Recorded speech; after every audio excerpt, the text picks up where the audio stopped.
네, 안녕하세요. 시청자, 구독자 여러분. 오늘의 만나 정승일입니다. 오늘도 우리에게 주신 오늘의 만나는 사도행전 28장 23절로 31절 말씀입니다. 하늘 양식 빨리 받으러 가시죠.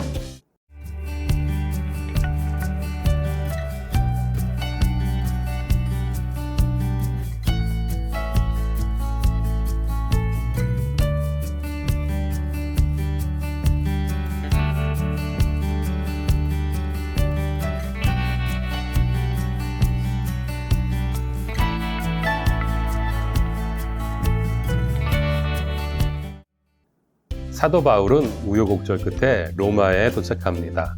하나님께서 로마로 가서 복음을 전하라고 하셨고 수많은 초자연적인 기적으로 이끌어 주셨습니다. 이렇게 바울은 죄수의 몸으로 로마에 온 후 2년간 셋집에 머물며 복음을 전하고 여러 교회와 성도들에게 편지를 썼습니다. 이는 바울이 재판받기 전까지 다소 자유로운 상태였음을 암시하죠. 실제로 황제 재판을 청구하고 대기 중에 있던 바울은 비록 격리 수용되어 출입에는 제한이 따랐지만 방문자들과의 접촉이나 교제는 그나마 자유로운 편이었습니다. 이곳에서 바울은 자신을 찾아오는 사람들에게 모세의 율법과 선지자의 말, 즉 구약 성경을 가지고 하나님께서 이루시는 하나님 나라의 관점에서 예수에 대해서 가르치는 소그룹 전도, 소그룹 성경 공부를 가르치며 복음을 계속 전합니다. 오늘 말씀을 통해 어떠한 상황에서도 복음이 전파되어 나아가는 그 상황 속으로 함께 가보실까요? 그럼 바로 출발하겠습니다. 사도행전의 하나님 나라 운동은 초자연적인 오순절 성령 강림으로 시작했다가 지극히 소박한 바울의 새빵 성경 공부 장면으로 종료됩니다.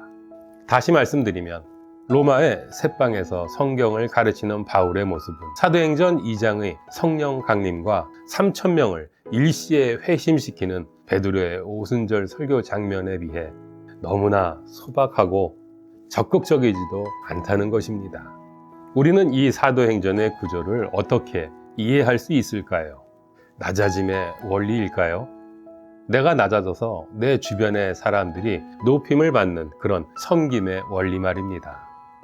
우리는 여기서 성령께서 이루시는 하나님 나라 복음은 바로 이렇게 한계가 많은 상황 속에서도 복음의 증인으로 살아가고자 하는 사람들의 소박한 일상을 통해 확산해 간다는, 이어져 간다는 깨달음을 얻을 수 있습니다. 때로는 오순절 성령 강림이 극적인 회심의 상황처럼 어떤 상황 속에서 어떤 사람이나 여러 사람들을 통해 하나님은 큰 규모의 집회, 행사를 통해서도 사람을 변화시키고 복음이 전파되게 하시기도 합니다. 우리는 대형 집회와 어떤 초자연적이고 집단적인 회심과 개종에 대한 환상을 갖기 쉽습니다. 그래서 자주 베드로가 한번 설교했을 때 3,000명, 5,000명의 회심한 이야기에 관심을 갖게 되지요. 하지만 대부분 상황, 대부분 사람에게서 영적인 성장과 성숙, 복음의 전파는 아주 일상적이고 소박한 삶의 자리에서 일어납니다. 김혜권 교수는 이렇게 말합니다. 새빵 성경 공부와 같이 소박해 보이는 작은 모임이 이제 일상생활 속에서 자라가는 하나님 나라 운동의 기본 단위가 된다. 이렇게 사도행전의 마지막 새빵 이야기는 우리가 지나치게 환상에 빠지지 않도록 주어진 현실을 붙들고 살아가도록 우리를 돕습니다. 진정한 영적 형성은 성령 집회, 은사 집회라 불리는 대규모 집회에서도 일어나지만 매주 혹은 자주 만나는 성도의 교제, 속회, 구역회의 모임과 같은 평범한 대화의 자리에서도 일어납니다. 사실은 일상 속의 평범한 만남처럼 보이는 모임을 통해 하나님은 우리를 더 아름답게 빚으십니다. 우리가 잘 느끼지 못할 뿐이지요.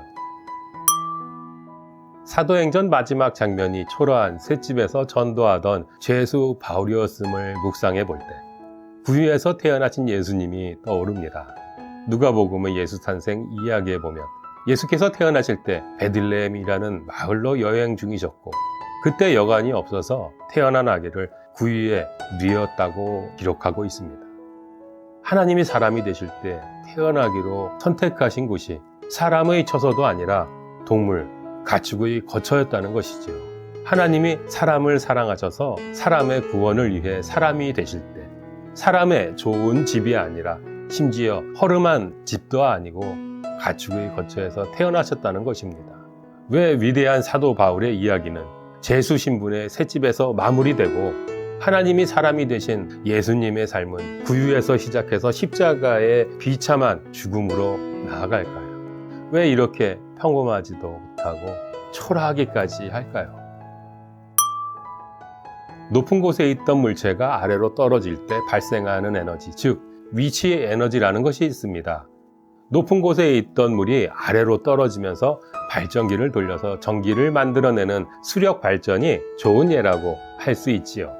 높으면 높을수록 떨어지는 물체의 에너지의 힘은 상상을 초월합니다.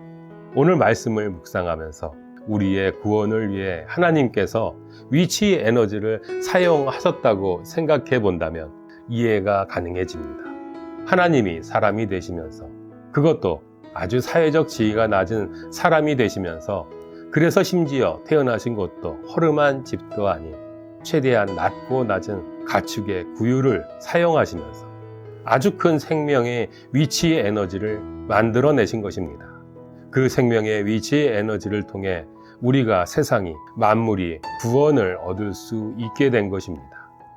하나님이 사람이 되시면서 스스로 자신을 낮추신 위치 에너지, 바울이 유대교 바리새파의 지도자로서 편안하게 살 수 있었던 삶을 예수 때문에 포기하고 예수처럼 자신을 낮춰 죄수의 신분으로 셋집에서 최선을 다해 하나님 나라 복음을 전했던 그 위치 에너지가 이 세상을 구원하는 에너지가 된 것입니다. 이 세상은 스스로 자신을 낮추는 하향 운동성이 다른 사람을 살리는 상향 운동성을 만들어내면서 더욱 아름다워집니다. 반대로 자기 스스로 높아지려는 상향 운동성을 가진 사람은 다른 사람들과 세상을 끌어내리는 하향 운동성을 일으킵니다. 따라서 우리는 스스로 사람이, 그것도 낮은 사람이 되셨고 십자가의 죽음까지 자신을 낮추셔서 우리를 구원하신 생명의 위치 에너지를 만드신 하나님을 기억해야 하고 감사해야 합니다. 그리고 우리도 바울처럼 예수를 따라 스스로 자신을 낮춰서 우리 주변 사람들과 온 창조 세계를 살리는 위치 에너지를 만들어내는 사람이 되겠다고 이 시간 새롭게 다짐해 보면 어떨까요? 그렇다면 그런 삶을 살기 위해 우리에게 많은 소유나 높은 사회적 지위가 필요하지 않습니다.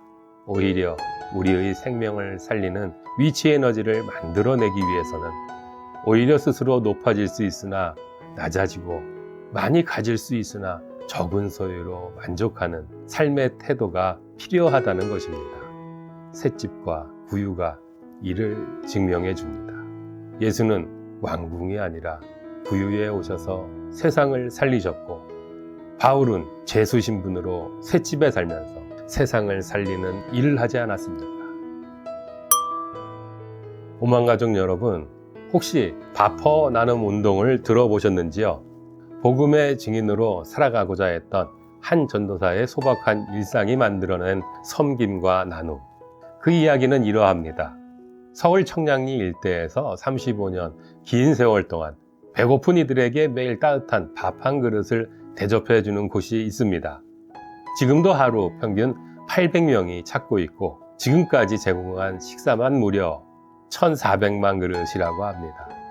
최근에는 서울시와 행정처분에 관한 갈등이 있고 지역이 개발되면서 바포를 혐오시설로 규정해서 이전을 촉구하는 민원들이 이어져서 어려움을 겪고 있기도 합니다.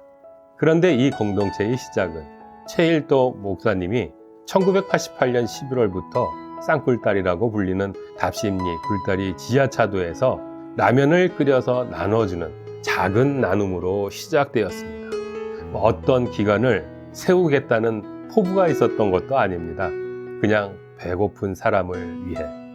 그래서 언제 굶어 죽을지 모르는 노숙자에게 자신이 해줄 수 있는 일이 집에서 버너와 포페를 가지고 와서 라면 하나 끓여주는 것이어서 그걸 해주다가 오늘의 바퍼 운동본부가 만들어진 것입니다. 우리에겐 큰 울림이 아닐 수 없습니다. 사랑하는 여러분, 최일도 목사는 지어 자칼라를 기억하자고 합니다. 어떤 의미일까요? 지금부터, 여기부터, 작은 것부터, 할 수 있는 것부터, 나부터. 우리의 좋은 일은 이렇게 시작되는 것입니다. 가축의 구유에 오신 하나님 예수, 죄인의 신분으로 새 집을 얻어 자신이 지금부터, 여기부터, 작은 것부터, 할 수 있는 것부터 시작해서 최선을 다해 하나님 나라 복음을 전하던 바울을 따라서 우리는 하나님께서 이미 내게 주신 것으로 어떤 의미 있는 일을 시도해 볼 수 있을까요? 오늘 그 고민을 새롭게 하는 우리 모두가 되기를 주님의 이름으로 당신을 축복합니다. 하나님 나라 복음을 전하며 살아가시는 한 주간이 삶이 되시길 소망하고 기도합니다. 다음 주에 만나 뵐 때까지 건강하시고 행복하십시오. 감사합니다.